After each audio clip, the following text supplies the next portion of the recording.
हज़रत जॉर्ज कॉर्लिन फरमाते हैं कि इमेजिन करें एक एवरेज बंदे को, कितना बेवकूफ़ होता है ना। और अगर ये एवरेज है तो आधी आबादी इससे भी ज़्यादा बेवकूफ़ होती होगी ना। आज की प्रॉफिट इकोनॉमिक्स क्लास में हम देखेंगे स्टैटिस्टिक्स को, बिलखसूस एवरेज के कॉन्सेप्ट को।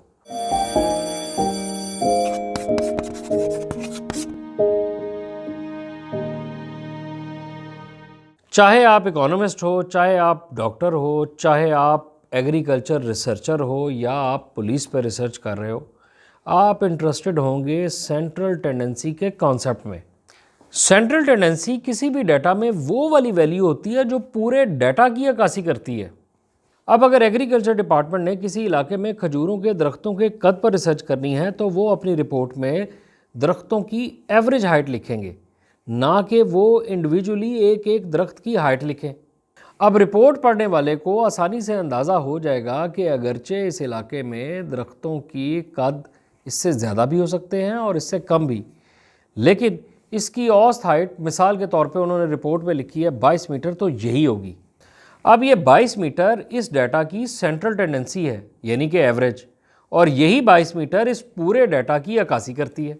अब एवरेज की बुनियादी तौर पर 3 इकसाम है, यानी कि मीन, मीडियन एंड मॉड। अब इसमें हम सबसे पहले डिस्कस कर लेते हैं सबसे मकबूल किस्म अरिथमेटिक मीन की। इसमें क्या होता है कि हम डाटा को ऐड करते हैं और उसको डिवाइड कर देते हैं कुल आदाद के साथ। इसमें हम मिसाल ले लेते हैं खजूरों के दरख्तों की हाइट की। खजूरों के दरख्तों की हाइट का डाटा हमने ऐड किया और उसे डिवाइड कर दिया खजूरों के दरख्तों के कुल नंबर्स के साथ। इसमें जो हमारे पास वैल्यू आएगी वो होगी अरिथमेटिक मीन। अरिथमेटिक मीन बहुत ही मुफीद एवरेज है। इसके बहुत से एडवांटेजेस हैं।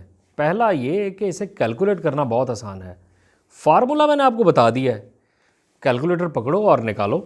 दूसरा ये कि इसकी कैलकुलेशन में डाटा की एक एक वैल्यू इस्तेमाल होती है, जो कि डाटा की अक्कासी के एतबार से बहुत मुफीद है। तीसरा ये कि इसकी बहुत सी मैथमेटिकल प्रॉपर्टीज़ हैं जिनके साथ खेल के बहुत से नए इंकशाफात किए जा सकते हैं, बिलखसूस प्रोबेबिलिटी के हवाले से। अलबत्ता अरिथमेटिक मीन के कुछ नुकसानात भी हैं, जैसे कि वो एक्सट्रीम वैल्यूज़, यानी कि बहुत ऊपर की वैल्यूज़ या बहुत नीचे की वैल्यूज़ से इफ़ेक्ट भी हो जाती है। अब अगर मिसाल के तौर पे खजूर का कोई दरख्त किसी एबनॉर्मेलिटी की वजह से बहुत छोटा रह गया हो तो ये एक दरख्त किसी अरिथमेटिक मीन की वैल्यू को बहुत नीचे ले आएगा। चले, खजूरों के दरख्त की एबनॉर्मेलिटीज़ तो रेयर होती होंगी, लेकिन अरिथमेटिक मीन का पता तब चलता है जब आमदनियों की बात हो रही हो। फॉर एग्ज़ाम्पल, लाहौर का एक ऐसा इलाका जहाँ पर लोग मुआशी तौर पर बदहाल हैं और गुर्बत की ज़िंदगी गुजार रहे हैं। हम मिसाल ले लेते हैं जंजालपुरे जैसे इलाके की।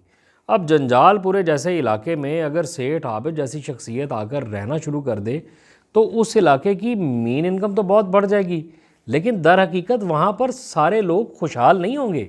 यहाँ पे आता है मीडियन। मीडियन को कैलकुलेट करने का तरीक़ेकार ये है कि आप नीचे से ऊपर तक तमाम वैल्यूज़ को एक तरतीब में ले आते हैं और दरमियान वाली वैल्यू को ले लेते हैं।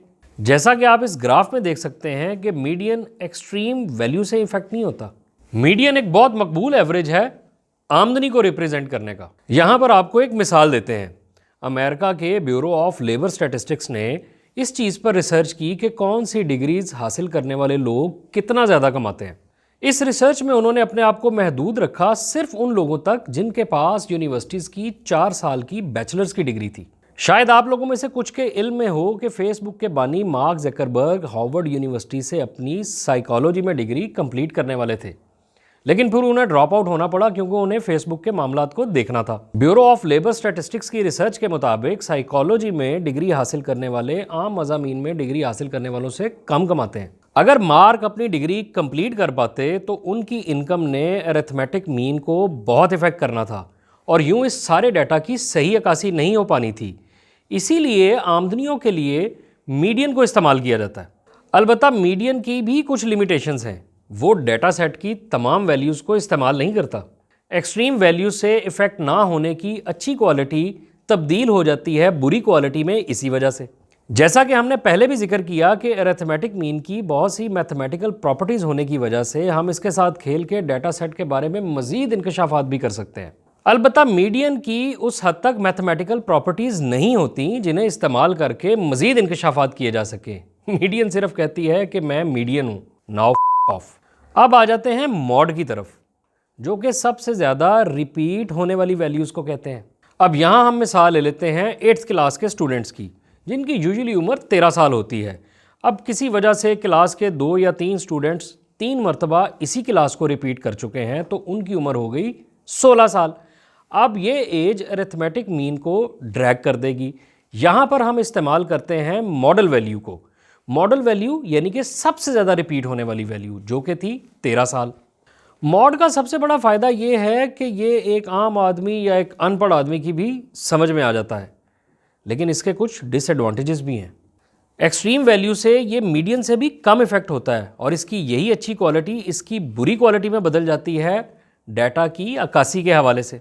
मीडियन एटलीस्ट वैल्यूज़ की पोजीशंस को तो देखता है, मॉड तो इसको मुकम्मल तौर पर नज़रअंदाज कर देता है। और यहाँ पर मीडियन की तरह मॉड की मैथमेटिकल प्रॉपर्टीज़ कहती हैं ऑफ।